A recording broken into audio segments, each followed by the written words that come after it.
FCRA ആശങ്കകൾക്കിടയിൽ BJPക്കെതിരെ വിമർശനവുമായി ക്രൈസ്തവ സഭകൾ. ആരുടെയും മുമ്പിൽ തല കുനിക്കില്ലെന്നും സഭയെ പീഡിപ്പിക്കാൻ ശ്രമിക്കുന്നവർ തളർന്നു പോകുമെന്നും താമരശ്ശേരി ബിഷപ്പ് റെമിജിയോസ് ഇഞ്ചനാനിയൽ പറഞ്ഞു. ക്രൈസ്തവ മിഷണറിമാർ നിരന്തരം ആക്രമിക്കപ്പെടുന്നതിന് പിന്നിൽ രാഷ്ട്രീയ ലക്ഷ്യമുണ്ടെന്ന് ആർച്ച് ബിഷപ്പ് തോമസ് ജെ നെറ്റോയും പ്രതികരിച്ചു. ആദ്യം പ്രതികരണങ്ങളിലേക്ക്.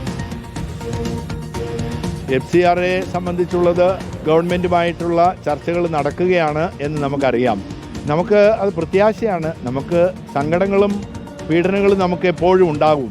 ഏറെ പ്രത്യേകിച്ച് സഭ എല്ലാ കാലത്തും പീഡിപ്പിക്കപ്പെട്ടിട്ടുണ്ട് വിവിധ ആളുകളാൽ. സഭയെ പീഡിപ്പിക്കാൻ ശ്രമിക്കുന്നവർ തളർന്നു പോകുക തന്നെ ചെയ്യും. അവരില്ലാതെയാകും. സഭ എന്നും തല ഉയർത്തി നിൽക്കും. അത് മാത്രമേ ഇതേക്കുറിച്ച് പറയാനുള്ളൂ. നമ്മുടെ രാജ്യത്തിന്റെ വിവിധ മേഖലകളിൽ ക്രൈസ്തവ മിഷണറിമാർ കർമ്മനിരതരായിരിക്കുന്നു. അവർ കടന്നുപോയിക്കൊണ്ടിരിക്കുന്നത് വിവരണാതീതമായ പീഡാനുഭവങ്ങളിലൂടെയാണ്.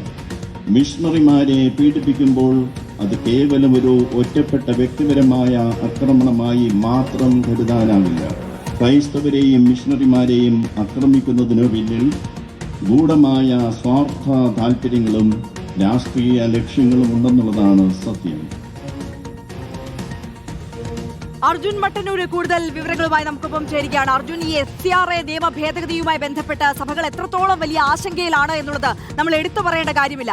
ഇതിപ്പോൾ ഈ വിവിധ വിഷയങ്ങൾ ഉന്നയിച്ച്, അതായത് ഇപ്പോൾ FCRA നിയമ ഭേദഗതി മാത്രമല്ല ഇപ്പോൾ സഭാ നേതൃത്വങ്ങൾ ചൂണ്ടിക്കാട്ടുന്നത്, ഉത്തരേന്ത്യയിൽ അടക്കം കന്യാസ്ത്രീകളും വൈദികരുമൊക്കെ നിരന്തരം ആക്രമിക്കപ്പെട്ട വിഷയങ്ങൾ കൂടി ഉന്നയിച്ചുകൊണ്ട് ഈ വിഷയങ്ങൾക്കെല്ലാം പിന്നിൽ BJPക്ക് ഒരു രാഷ്ട്രീയ ലക്ഷ്യമുണ്ട് എന്ന തരത്തിൽ വിമർശനം ഉന്നയിക്കുകയാണോ സഭകൾ? തീർച്ചയായും ആര്യ, FCRA നിയമ ഭേദഗതിയുടെ പശ്ചാത്തലത്തിൽ നേരത്തെ ഉണ്ടായിരുന്നതുപോലെയല്ല, അതിനേക്കാൾ അപ്പുറത്തേക്ക് സ്വരം കടുപ്പിക്കുകയാണ് ക്രൈസ്തവ സഭകൾ ഒന്നാകെ. പ്രത്യേകിച്ച് തിരഞ്ഞെടുപ്പിന് ദിവസങ്ങൾ മാത്രമേ ബാക്കിയുള്ളൂ. കേരളം പോളിംഗ് ബൂത്തിലേക്ക് എത്താൻ ഒരാഴ്ച പോലും ബാക്കിയില്ല. ആ ഒരു പശ്ചാത്തലത്തിൽ ഇന്ന് ദുഃഖവെള്ളി ദിനമായ ഇന്ന് വിവിധ ക്രൈസ്തവ ദേവാലയങ്ങളിൽ വലിയ ചടങ്ങുകളും മറ്റും നടന്നിരുന്നു. ഈ ഒരു പശ്ചാത്തലത്തിൽ കൂടിയാണ് സ്വരം കടുപ്പിച്ചുകൊണ്ട് ക്രൈസ്തവ സഭകൾ രംഗത്തു വരികയും ചെയ്തത്. ഇതിലൊന്ന് താമരശ്ശേരി ബിഷപ്പ് റെമിജിയോസ് ഇഞ്ചനാനിയലാണ്. അദ്ദേഹം പറഞ്ഞത് ഇത്തരത്തിൽ സഭകളെ തളർത്താൻ വേണ്ടി ശ്രമിക്കരുത്, സഭകളെ തളർത്താൻ കഴിയില്ല, ആരുടെ മുമ്പിലും തല കുനിക്കില്ല സഭകളെന്നും പറയുന്നുണ്ട്. അത്തരത്തിൽ ആരെങ്കിലും സഭയെ പീഡിപ്പിക്കാൻ ശ്രമിച്ചാൽ അവർ തളരുക ചെയ്യും, അവർ ഇല്ലാതാകും എന്നുകൂടി റെമിജിയോസ് ഇഞ്ചനാനിയൽ പറയുന്നുണ്ട്.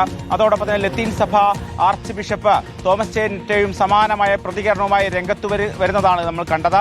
അതായത് ഉത്തരേന്ത്യയിലും മറ്റുമുള്ള ക്രൈസ്തവർക്ക് നേരെയുള്ള, മിഷണറിമാർക്ക് നേരെയുള്ള ആക്രമണങ്ങൾ അത് രാഷ്ട്രീയ ലക്ഷ്യം വെച്ചുകൊണ്ടാണ് എന്നും കൂടി അദ്ദേഹം പറയുന്നുണ്ട്. അത്തരത്തിൽ FCRA നിയമ ഭേദഗതി കൃത്യമായ രാഷ്ട്രീയ ലക്ഷ്യം വെച്ചുകൊണ്ടാണ് ഊന്നിപ്പറയുകയാണ് ക്രൈസ്തവ സഭകൾ ഒന്നാകെ. സ്വാഭാവികമായും എത്രയും പെട്ടെന്ന് ഈ പ്രശ്നം, ഈ ആശങ്ക പരിഹരിച്ചില്ലെങ്കിൽ സ്വാഭാവികമായും വലിയൊരു പ്രക്ഷോഭത്തിലേക്ക് കടക്കും എന്ന സൂചനയാണ് നൽകുന്നത്. BJPക്കെതിരെ പരോക്ഷമായ വിമർശനമാണ് ക്രൈസ്തവ സഭകൾ നൽകുകയും ചെയ്തത്.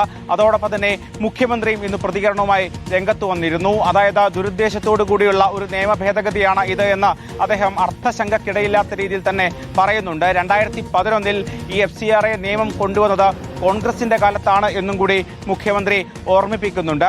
അത്തരത്തിൽ കൂടുതൽ ഈ വിഷയങ്ങൾ ചർച്ചയാവുകയാണ്. ഈ നിയമസഭാ തിരഞ്ഞെടുപ്പ് കാലത്ത് പ്രധാനപ്പെട്ട ചർച്ചാ വിഷയമായി ഇത് മാറുകയും ചെയ്യുന്നുണ്ട്.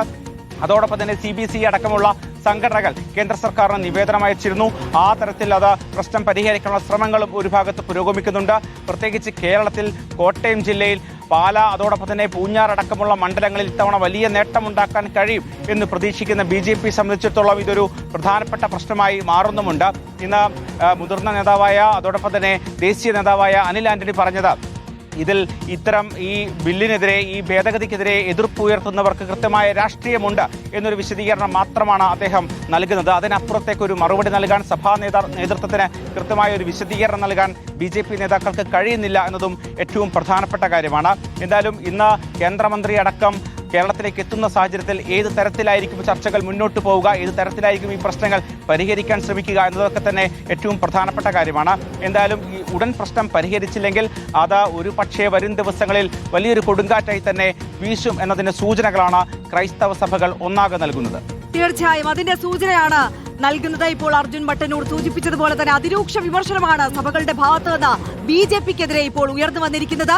ഈ നോർത്ത് ഇന്ത്യയിൽ അടക്കം നടന്നിട്ടുള്ള ക്രൈസ്തവ മിഷണറീസിനെതിരെ നടന്നിട്ടുള്ള ആക്രമണങ്ങൾ, അതോടൊപ്പം ഈ FCRA നിയമ ഭേദഗതി, ഇതിനെല്ലാം പിന്നിൽ ഒരു രാഷ്ട്രീയ ലക്ഷ്യമുണ്ട് എന്നുള്ള വലിയ വിമർശനമാണ് സഭകൾ ഉന്നയിക്കുന്നത്.